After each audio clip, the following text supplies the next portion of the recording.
Entrepreneurship is about persistence, resilience, and turning ideas into reality. One of the founders of Tello Trucks.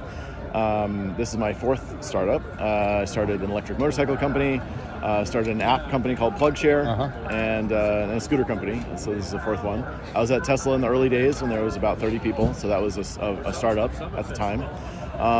And you know, to encourage entrepreneurs, I would say really starting.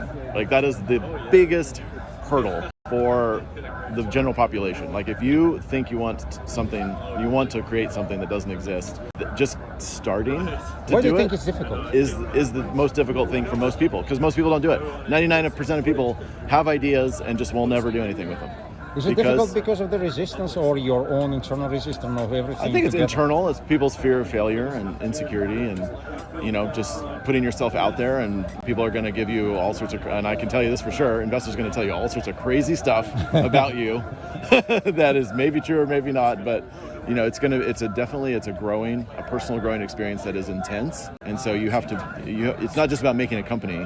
It's about growing as a person as well. And so that can be scary. And how did you overcome these fears? What was the driving force? Because you obviously was shadowed by the figure like Elon Musk and everyone else, but you still persisted, and here you go. What is like some other people supported you, or just internal drive? Yeah, I was entrepreneurial from an early age. I think I was an only child, so I think it kind of helps. Like I always had to make things happen, right? So and I had a single mom. I was a latchkey kid, so if I was going to do anything, I had to do it myself. And so I didn't have money, so I would go and I started picking berries when I was a kid and selling them to rrestaurants. Oh, really? I mowed lawns. How old was you at that time? I started working when I was, I think summer of fifth grade year. So yeah, maybe 11 or 12. 5th or 6th grade, I can't remember exactly. So you're naturally born entrepreneur. So you was drive to that by just instincts, not because necessity. So necessity. I was out in the country, you know, and I wanted money, and the only way to make money is to do something. Necessity is the mother of invention. It is the mother of invention, exactly. So, but you invented that truck not because of the necessity, because of something else. Yeah. So then I also really believed in alternative energy, alternative housing, and alternative fuel. So I was very into all of that. I was into straw bale houses, all sorts of ways to just save the planet. So just how do we have a less of a carbon sink? Because we've known about CO2 since the 80s, right? Absolutely. So when I was growing up, we knew about it, and in my family it was important. And then the rest of the world, the rest of America at least, took a little while, I think, to catch up. But so I was doing electric vehicles in high school. I made a solar car, a radio-controlled solar car.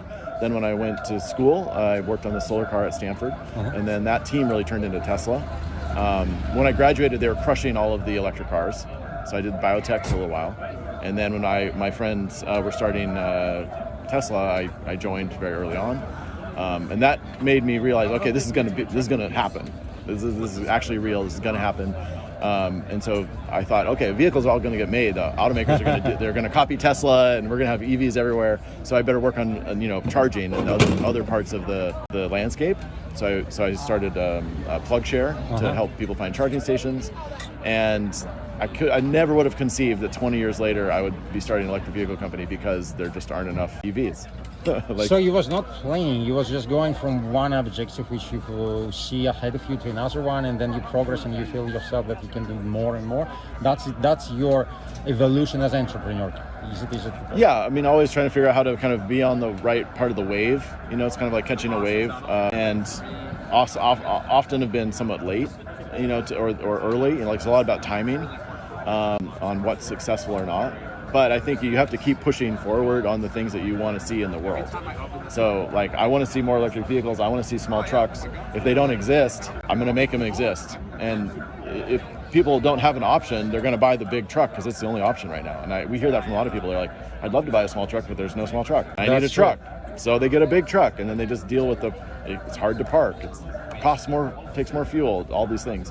So I want to put this out there because I think people will like it and use it, and it needs to be there, right? It's not there right now. And as an entrepreneur, if you rank what is the most important quality for entrepreneur, for example, persistence or talent or I don't know, physical Being able to strength, take rejection. being able to take rejections from everyone, including your. We took 116 partner meetings at VCs before we got our first term sheet. 116, and that's not abnormal. That's actually on the lower side. So usually entrepreneurs tend to get discouraged after about 20 to 40 people have told them no, that's a terrible idea. You start to think, oh wow, 40 people have said that's a terrible idea. Is that a bad idea? You're not even in the strike zone. Most companies are pitching 200, they're getting 200 no's before they get a yes. And that's a lot of no's, right? They can really weigh on a person. So how did you get through that? Because of the team, because of your character? I think just knowing that, when we were getting discouraged, because I've done it before, I know I kind of had... Okay, it's experience. It's more like going from one no to It affected me a lot more in the first startup than the last startup. So the first startup, it was much more emotionally draining, and now it's not. And one of the things that helped is an investor actually told us, they're like, hey, we have this graph, and they had all these points and of how many times people pitched before they got like a yes. And the strike zone is like between 75 and 200 is where most of the point cloud is. Interesting. So like you got to just, once you realize that, you're like, oh, okay, it doesn't need to get me down. I just need to turn the crank, right? I don't need to keep changing everything about my pitch or my deck or my product, right? Like at some point you have to decide product is where I want it. And sometimes you get enough feedback from investors that, oh, I like your deck, but I'm not interested. Or I like your pitch, but I'm just not interested. And so, okay, pitch is okay. And then you just got to turn the crank, just start going on. growing the funnel, getting people through. So that's a lot of the kind of slog that entrepreneurs need to go through. Oh, that's the hardest part.